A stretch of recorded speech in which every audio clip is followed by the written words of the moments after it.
weary traveler. No. Come join us by the campfire.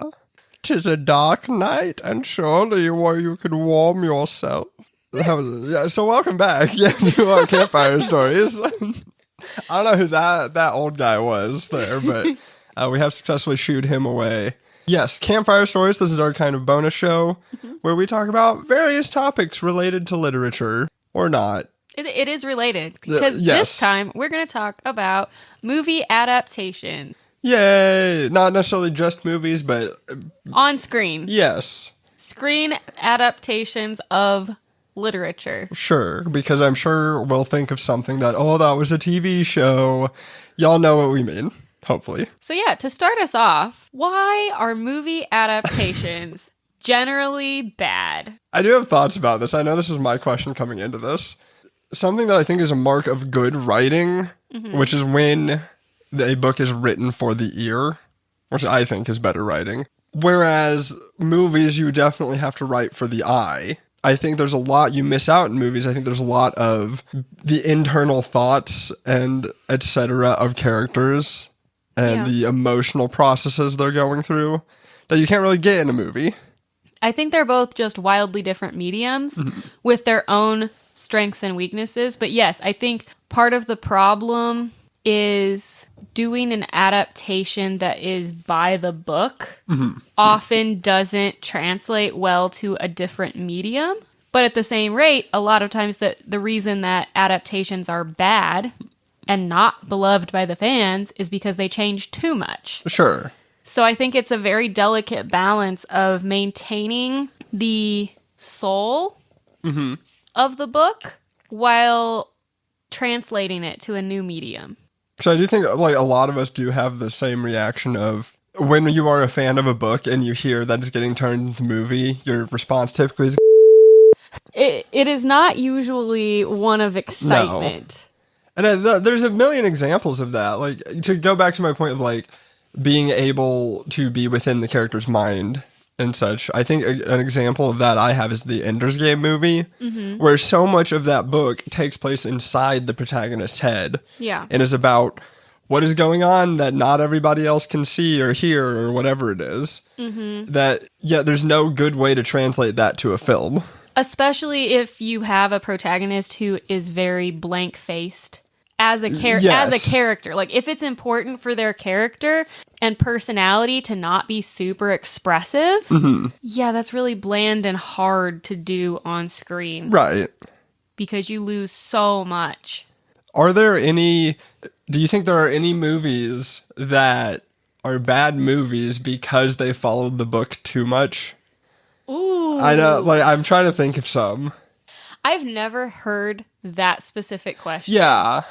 Because I do feel like for most people, if you are going to see a movie that is based off of a book, you are typically going because you like the book. Well, I think so. If I go to see a movie based off a book. I was going to say, I am one of those purists that typically, if I know ahead of time that the movie is based on a book, I make an effort to read the book before I watch the movie. I will say that there is an exception made for Shakespeare.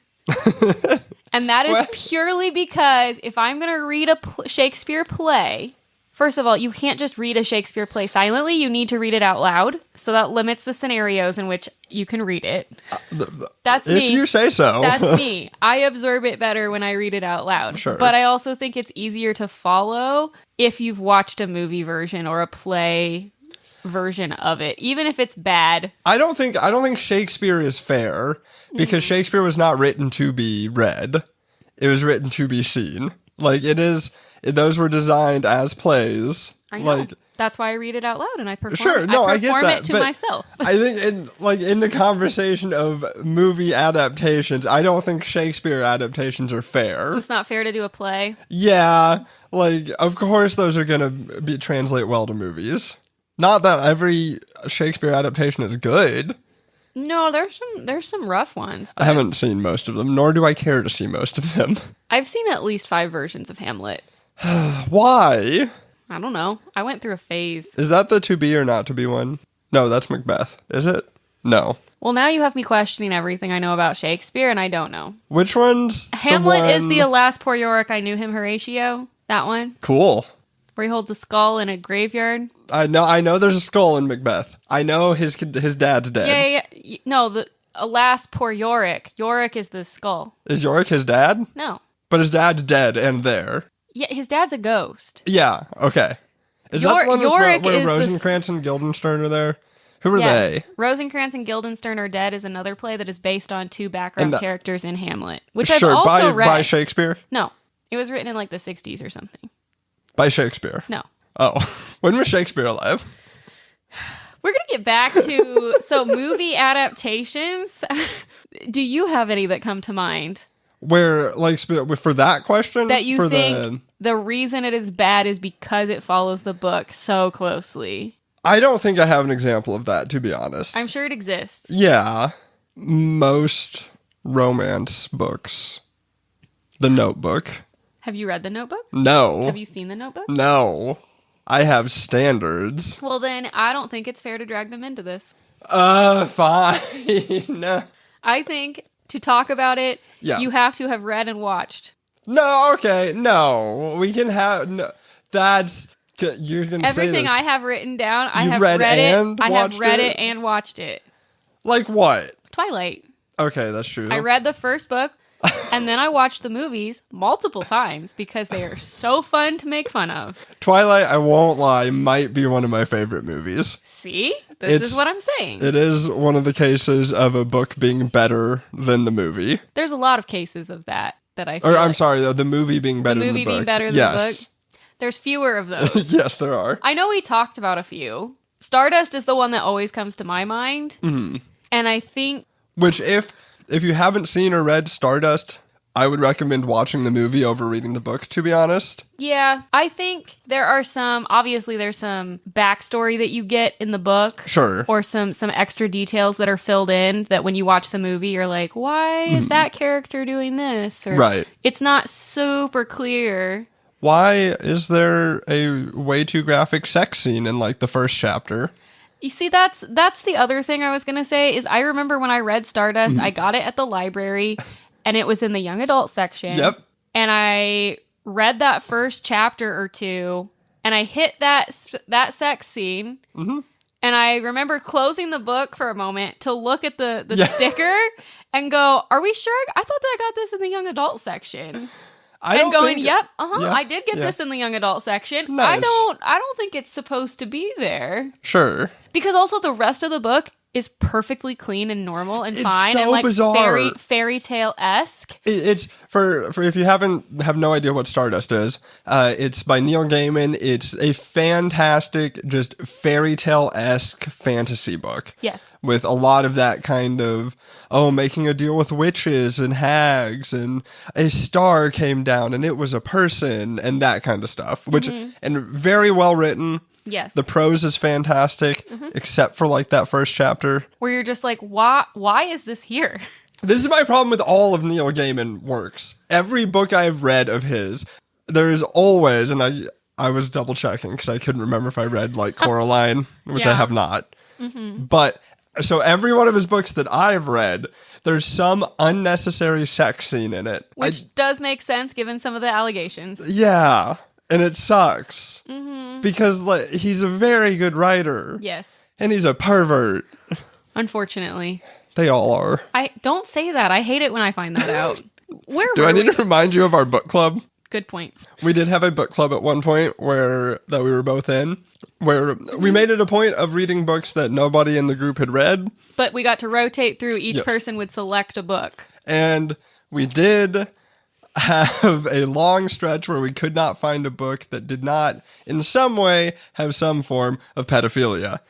And it was very concerning and eye-opening towards the literary world. Yeah, because we're talking all different genres, different eras. Again, each person in the group was choosing a book to suggest. Yes. Yep. And it was very concerning how many of those had some thread or some scene where you're like, I am uncomfortable. It happened a lot. Anyways, if you don't want that part of Stardust, just go watch the movie. It has Charlie Cox from Daredevil. Henry Cavill has a bit part. Oh, Henry, he is in that. I forgot about that. He is. It has Robert De Niro. As a cross-dressing pirate. Yes, it's fantastic. Yeah. I thought of another one. Mm-hmm. If you've ever read the comic book, graphic novel, whatever word you want to use, The Umbrella Academy. Oh, no, that I agree with. Also, secondary, Snowpiercer. Both are based on graphic novels. I have wildly different complaints about both of them. The Umbrella Academy graphic novel, it's just, there's not a whole lot there. The show did a lot to develop the characters and the relationships between them and have a lot more humor. Mm-hmm. And I was really surprised that it was that good. I also really love the movie Snowpiercer. I know there's a show, but the movie Snowpiercer, and I read the graphic novel, which I want to say is French or Belgian or something like that. I'm not disagreeing that it's better than the book, but I'm saying this as somebody who loves the movie Snowpiercer. Yes. I don't think it's a good movie. I didn't say it's a good movie. I said I like the movie. I think it's a very interesting and a very well done movie for what it is, but it has a huge flaws. Oh yeah, I think there's a lot more. I thought they developed the world a lot more in the movie than the source material, which is wild. Which is wild because the source material, the best dialogue lines were just the F word, and there were a lot of female nudity. I mean, and not a whole lot of any kind of plot. Did the graphic novel, because I've seen this before in graphic novels, where they get the really cool idea, which is in Snowpiercer, the train going around the frozen earth, and then it just kind of stops there. I don't remember. Sure. But probably. Sure. I thought you were going to bring up V for Vendetta. Ooh. I'm on the fence about that one. Sure. Okay, so I love the movie, but... It's great. Do you prefer the book? I really like the book. I know when we read it, you did not care for the art style a lot, which I agree with. I think the art style is very distracting. The distracting element for me was that the characters looked too similar. Sure. And so especially when you have a lot of men in suits, you can't go based off of their wardrobe to give you hints. And a lot of very similar faces and haircuts and suits, so I was confused sometimes about, wait, which one are you? I do think the book was a lot more philosophical. Yeah. Of course, it has more time. I mean, it does. It has more time. It's Alan Moore. Alan Moore also wrote Watchmen, League of Extraordinary Gentlemen, a few other things. But yeah, he's very metaphysical and philosophical with his writing, which is great. I love it. Mm-hmm. I'm absolutely one of those pretentious people who loves the Watchmen comic. I also really enjoyed the Watchmen comic. I've never seen the movies because... Movies? Yeah, because of exactly your reaction right now as you did a very, quick, violent, no, don't do it. Abort. Don't subject yourself. It's, the Watchmen movie's so bad. And it's very disappointing. See, it goes back to you have really great source material. Mm-hmm. And I think that's interesting because you have two graphic novels by the same author. Sure. One had a really good adaptation, and then one had one that is absolute garbage. Yeah. Or so I have heard. And to be fair, I would recommend both the book and the movie of V for Vendetta. Oh, 100%. That is on probably top 20 list of movies. Absolutely. Because you're a film bro. Shh. And I like Fight Club, so we can just move on. We should, these campfire stories, we should go through the list of film bro movies just so I can roast you. I think we shouldn't do that. You've seen more of them than I have. It's suspicious how many of them I have seen. What's even more incriminating is how many of them that I say are excellent movies that I have rewatched or would rewatch or want to share with people. I feel like I've seen most of them because of you. It's true. Speaking of film bro movies, because if we're going to talk about movie adaptations and screen adaptations, we're going to bring up Lord of the Rings. Yes. Like the quintessential, probably the best adaptation of a book that I've seen knowingly. I think that is an excellent example of someone preserving the soul of the book, but adapting it to the screen. Yes, absolutely. There are obviously some huge cuts made to Lord of the Rings because the books are massive. Tom Bombadil. Yeah, Tom Bombadil's the main example of that because he does serve no purpose to the story. And as much as I think the Lord of the Rings are almost perfect fantasy novels. Tolkien, you need to learn when to shut the up. But yeah, there is still that love of what makes Lord of the Rings good, while still making the sacrifice that need to be made to, make it shorter than 6 hours a movie. I would still watch that. Yeah, I know you would. I watch the extended editions exclusively. Yes, I know. We watched them in a day. That was a bad decision. It was a great decision. We should have had more alcohol involved. I don't think that would have fixed it. I think we were tired of sitting on the couch. We really were. I'm trying to think of some other examples of books and movie adaptations that I would say are on par. I had an example earlier when we mentioned this topic. You said To Kill a Mockingbird. Yes. I do think that To Kill a Mockingbird, both the book and the movie, get across the message of that book. It's been a while since I've seen the movie, to be honest. I remember it being really well done. I will say, To Kill a Mockingbird, this is going to make me sound like such a pretentious douchebag. So To Kill a Mockingbird is a book that when I ask somebody what their favorite book is, yes, if they say To Kill a Mockingbird, to me, that says you are not a reader, but you are a smart person. And that is very pretentious. Because there's many different reasons why a book should be your favorite, even if it is just, it entertains me. Now I'm wondering, like, what book would I have that reaction? But legit, it is, the people I've seen who have said that book tend to have not read a lot and not be into reading, frankly, which is okay. But they are very intelligent people who can still comprehend the messages of the book.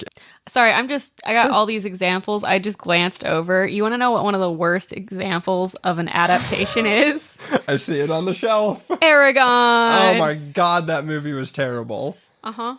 And to be fair, I loved Aragon when it came out. I was like 12 maybe when it came out. Yeah. It was one of the few fantasy books I was allowed to read because it was written by a Christian kid apparently, or a homeschooler or something. He was homeschooled, yeah. Yeah. It was one of those reasons I was allowed to read it. It does not hold up. No, I remember being very excited because I had read the book and had so much fun, and then I sat down to watch the movie, and it was nothing. The book is very fun. Yes. The book is not very original, but the book is very fun. Yes. I can't say it's poorly written, but I do think you've seen the plot before. Yeah. And then the movie just butchered it. I think there's a lot of, when I was trying to think of really bad adaptations of books, a lot of the examples that were coming up for me would be in that young adult. Things like The Giver, The Book Thief, The Hunger Games. It hurts, but the books are a million times better than the movies. I'm not saying the movies are total garbage the way Aragon is. You think the Hunger Games books are better than the movies? 100%. And I have read them as an adult. I reread them when the prequel came out. I didn't reread the Hunger Games as an adult, but I did listen to it when I was working for FedEx. And I still think it's a very good book. I think the commentary in it is fantastic. I think the movie is on par. Okay. I don't think anything is lost with the movie.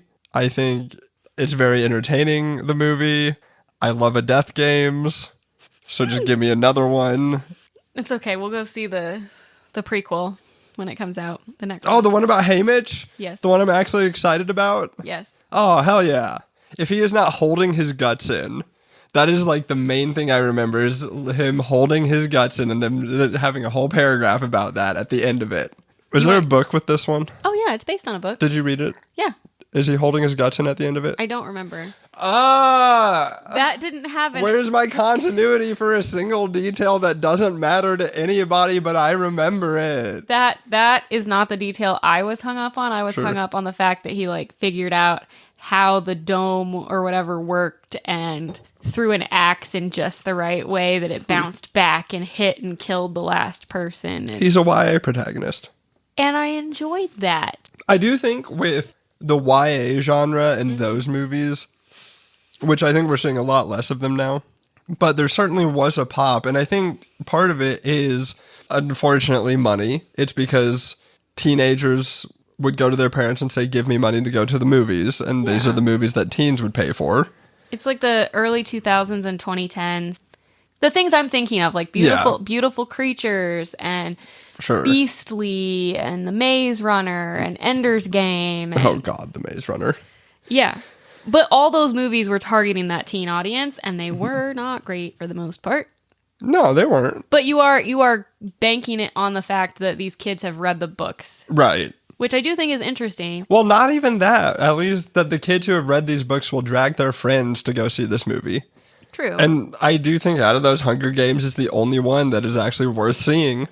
I will say, like, thinking about this right now, I do want to do research later and find out what the literacy rates in America were in the 2010s in that age group compared to now. Because I wonder if that's a factor in us seeing fewer teen marketed movies. Sure. Has there been a decline in literacy rates? Probably. Well, I think there's many reasons for that, but... There's probably many reasons, but that's just And one. we're trying to stop it. We want you guys to read. Please. Gain literacy. Use your library. Go to your local bookstores. Read books, guys. Please. I also just remembered what I think is one of the worst books that every adaptation I have seen of it, I have enjoyed more than the book. And that is Treasure Island.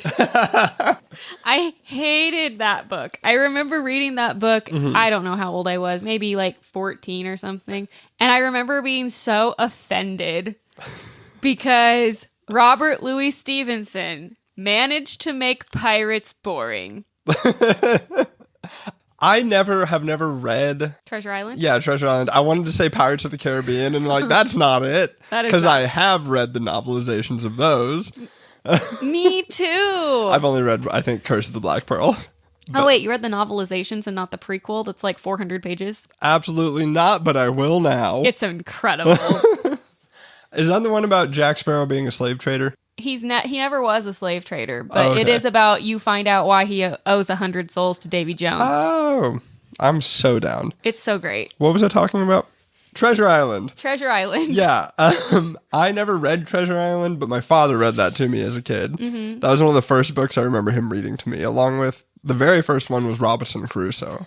Whew, how old were you? This was before I could read. Okay, so how old were you? When did you learn to read? I don't know. When's normal? I don't know. I remember trying to teach myself when I was under 6. Sure. And being very frustrated because I couldn't figure it out. And then I remember very young. I was very, very young. Like, and Robinson Crusoe. Yeah. Whew. It was one of his favorite books. I don't know. I man. also read that.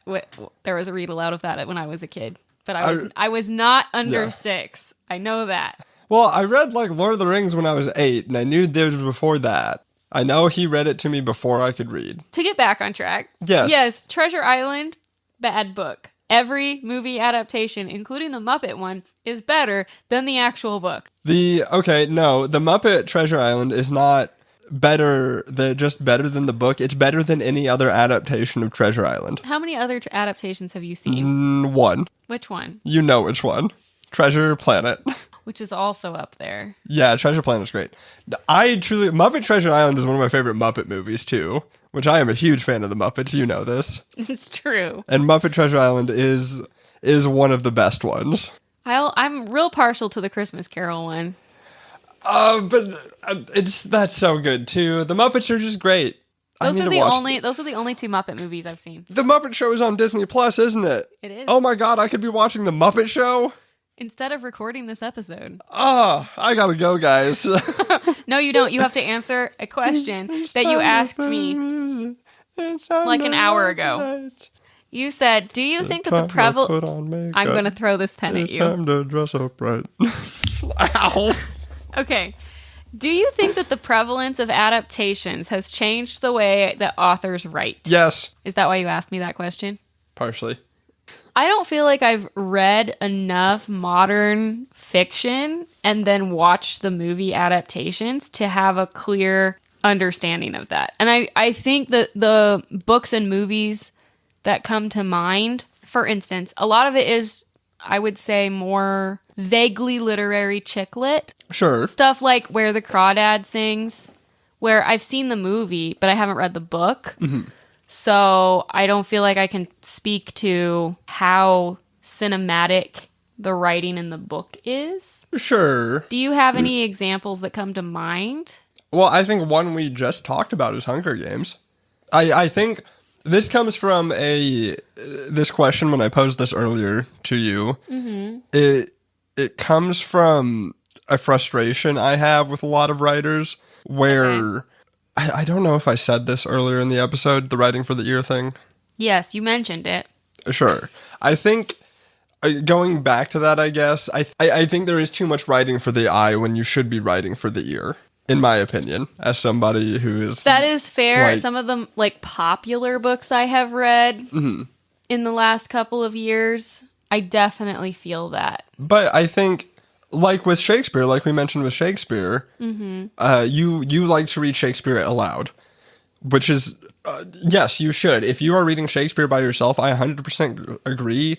Go be alone in a room and literally read it out loud. Repeat lines if you have to get the right intonation for it that you feel is right. But yes, I think a well-written book is one that can be read aloud to somebody. And it sound and it flow and it have that rhythm that I think Tolkien had.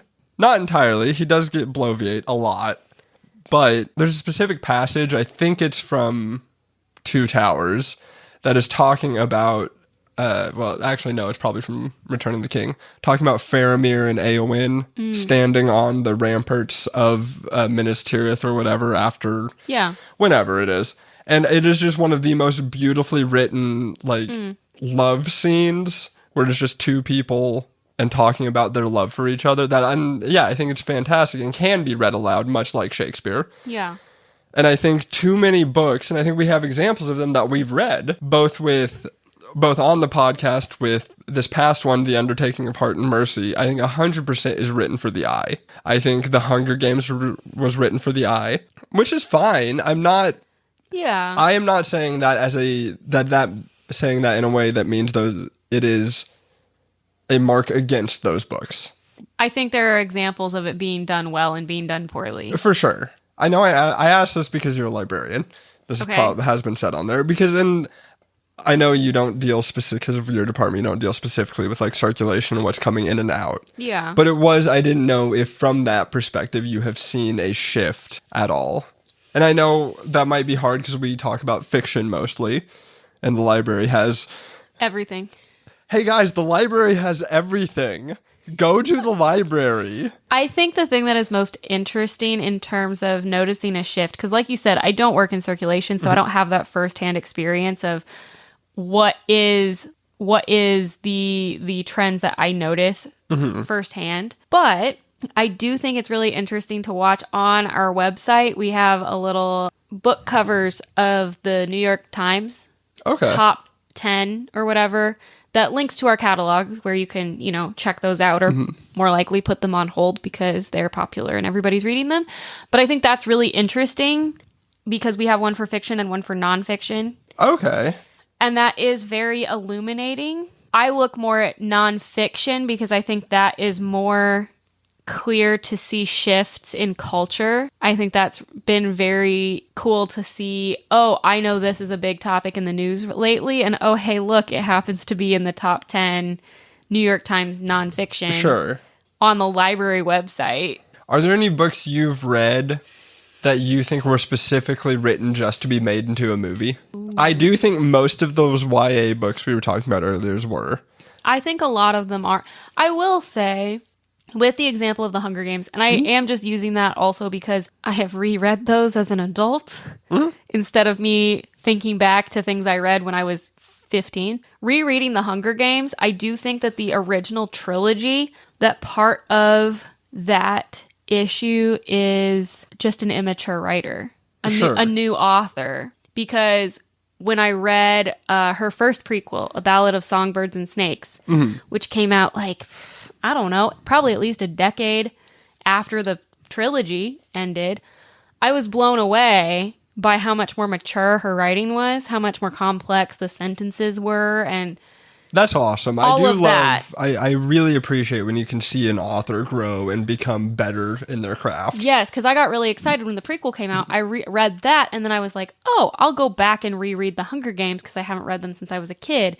And going back, I was like, oh, she's just grown a lot as an author. Sure. Which is, great to see. Also naturally, like, if she continues to do that as a career. Yes. You were asking about other books that I thought were written for the ear. No, for the eye instead of the ear. Or vice versa. Do you have any examples or thoughts on that topic in general? Like, I do think the examples of books that I think are written for the ear often tend to be more fantasy. Sure. And I think that might be partially leaning into the genre of having something that is more magical and lyrical and having that style of writing to help transport you into a fantasy world. I do agree with that, but I don't know, even the examples I can think of books that do not fit into that lyrical, that kind of fantasy lilt that we get with a lot of the books that I read. But I think of something like the John Dies at the End series or anything by Jason Pargin. I still think that is very much written for the ear in a different style where, yes, it's not supposed to have this rhythmic, poetic meter. I don't know. Other musical things. I want to retake this whole sentence. Yes. And I don't know how to say it right. Anyways. Yes. Yeah. There's a rhythm to fantasy. Jason Pargin has the rhythm of your random stoner friend telling you a story. Which is very appropriate for the characters. It is still written for the ear in a different style where it's not that kind of musical, as you said, tint to it. I think I've also read some historical fiction that did this really well in a different way, like you said with Jason Pargin. So I think I've seen it done well with some historical fiction. Not all the time. Sure. Sometimes it's just generic literary voice. I mean, there's examples of that in fantasy and sci-fi too, of just terrible writers. But I think there's some good examples that I've heard where it is very transportive. It's not just the way the characters talk, even the way that they describe the world just feels historical.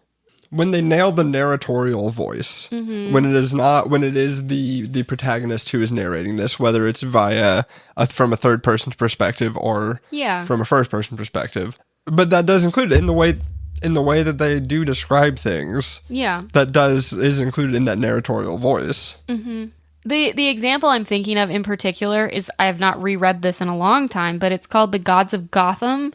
It's the first in several in a series set in like the 1850s, 60s, New York City. Sure.